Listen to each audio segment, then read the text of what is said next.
Hello, enlightened viewers, and welcome to Animal World or co-inhabitants. Have you ever wondered why a raccoon unexpectedly crosses your path? Or why a crow suddenly lands on your balcony?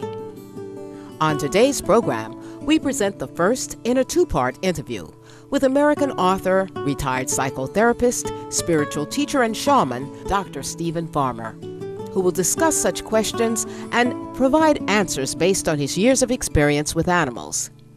Author of best-selling books Earth Magic and Sacred Ceremony, Dr. Farmer also hosts a weekly radio program called Earth Magic Radio. The term shamanism includes a wide range of practices used to communicate with the world beyond physical appearances.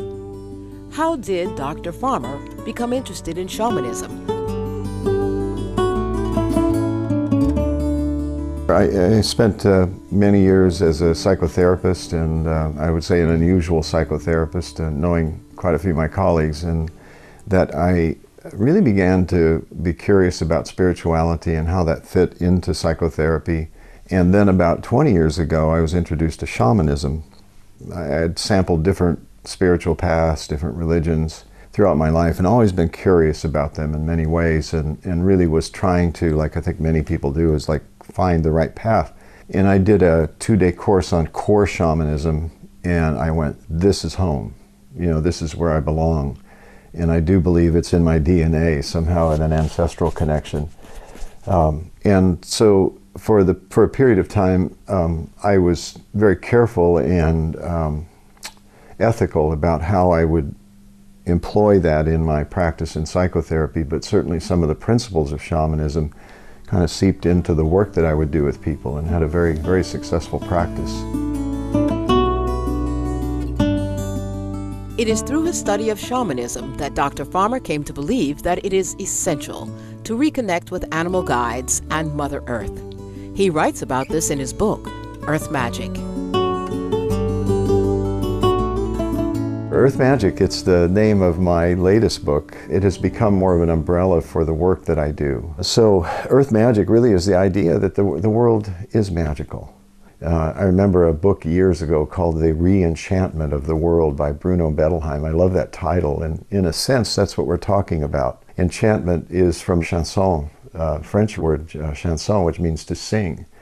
So one version of that would be to really sing the world, or to listen to the song the world has to sing to us. And that re-enchantment is part of the magic. According to Dr. Farmer, animals are here to help us in life. The elephant, with his imposing power and strength, reminds us that we can overcome all obstacles. The swan's message is that we're beautiful, just as we are. If we think our life is too serious, we can call on the spirit of the dolphin to develop playfulness or better communication skills. And the hummingbird is here to cheer us up and bring us joy. I have a little hummingbird that comes into the backyard. I heard her name is Heather, so I call her Heather the hummingbird. And she comes and floats around one of the trees. It's just starting to blossom here in the late fall, early winter. And I swear, just the last couple of days, she'd be sitting on that branch and I'd be just looking at her, and we'd be in communion. And that's, to me, that's magic. Or stories I've heard, speaking of hummingbirds, where hummingbirds will come and, you know, flutter right in front of your face. Right. So it's to reawaken that deep, relatively unconscious memory of our relationship with the natural world. It's more the experience of it is the magic, that we are just part of the web of life here on the earth. It's this big hunk of rock that's floating through space in this vast universe, you know, and we have the privilege of actually existing on this planet at this time. So let's wake up, you know, and just really enjoy the beauty and the majesties of this planet as we go through these earth changes that are occurring. Animals may come to us to deliver specific messages, but we must closely observe the circumstances to understand what they are telling us. When I see an animal here, especially in an unusual way, or through repetition, there's some significance that we can go into about that. And it doesn't have to be the physical animal. You know, like here in Laguna Beach, we don't see a lot of bears around here. But the bear spirit can show himself through symbols. You have a dream about a bear, and you wake up and you go, well, that was pretty weird.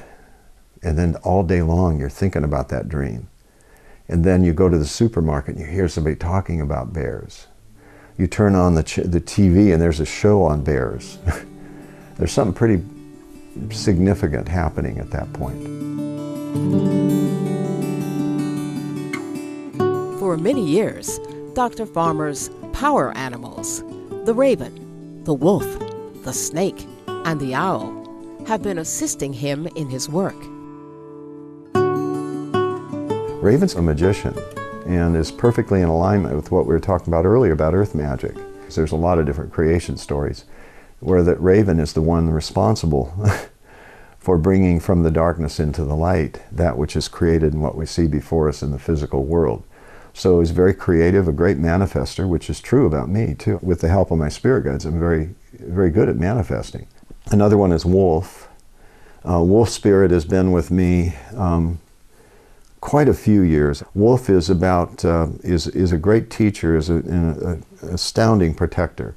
I've asked Wolf to be here with us today, you know, just to keep us all safe and protected. I like having him around because he can sort of provide a bubble of protection, if you will, psychic protection. He's also a teacher, incredibly loyal, dedicated. Third one is Snake Spirit, who's been with me the longest. The other one is Owl. Owl has been with me quite a while too. Owl was a more primary power animal when I was a psychotherapist. One of the gifts of Owl is to see into the shadows, to be able to see what other people don't see, to be able to see those shadows in myself that I may or may not be aware of. And that was the gift of Owl. Turtle is yet another animal who has transformed Dr. Farmer's life. Turtle has just been showing up a lot lately, and I mean, amazingly so. Now, I refer back to an earlier book that was published about 7-8 years ago, the Power Animals book, and in there, Turtle gave me a message to convey, and I got to tell you exactly how he said that, and this is how he sounded in my inner voice.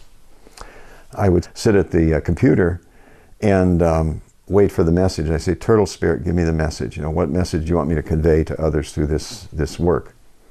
And I took a breath, and here's what I heard exactly like this. Slow down. You've got all the time in the world. The next day we went to an animal sanctuary. It was on the Big Island in Hawaii, the Big Island of Hawaii, and near Kona. And guess what was there? You know, land turtles or tortoises. We went down to go swimming, and of course it's not unusual, you know, in itself, but there were some sea turtles there. And Turtle has shown up. The other day, I'm sitting at the breakfast table, and my stepdaughter Serena, 8 years old, says, Stephen, I got some new earrings. I said, oh great, what are they? Show them to me. Guess what they were?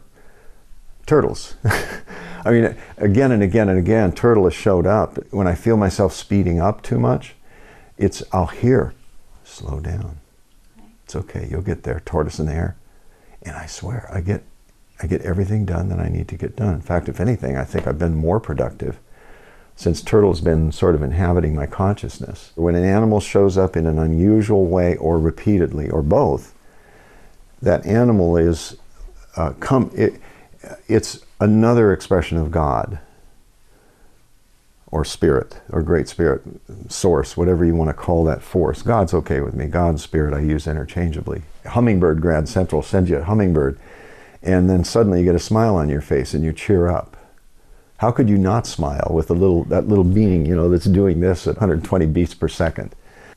I believe sincerely that spirit is wanting to help us, human beings. You know, we need it. We need it right now.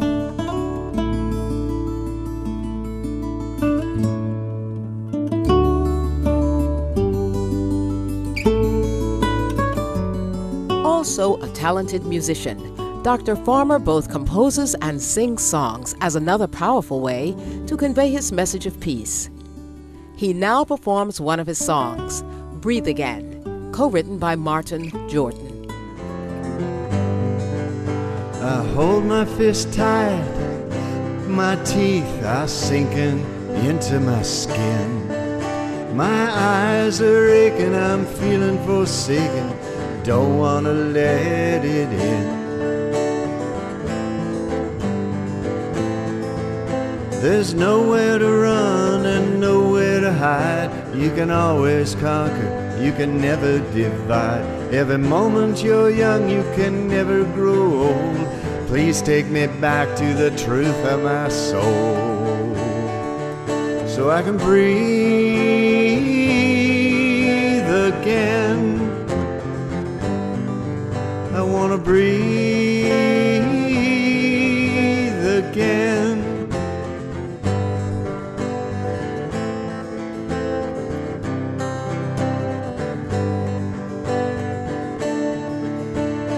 Everything changes, nothing's written in stone.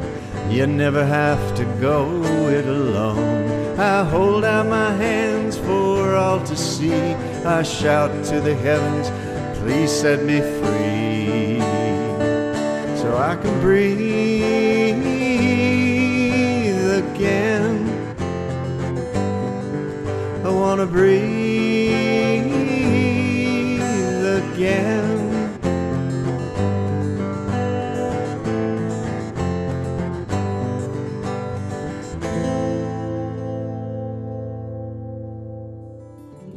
Does everyone on Earth have an animal spirit guide? What's the best way to become one with nature? To find out the answers to these and other questions, please join us again tomorrow on Animal World, Our Co-Inhabitants, for the concluding part of our fascinating interview with Dr. Stephen Farmer.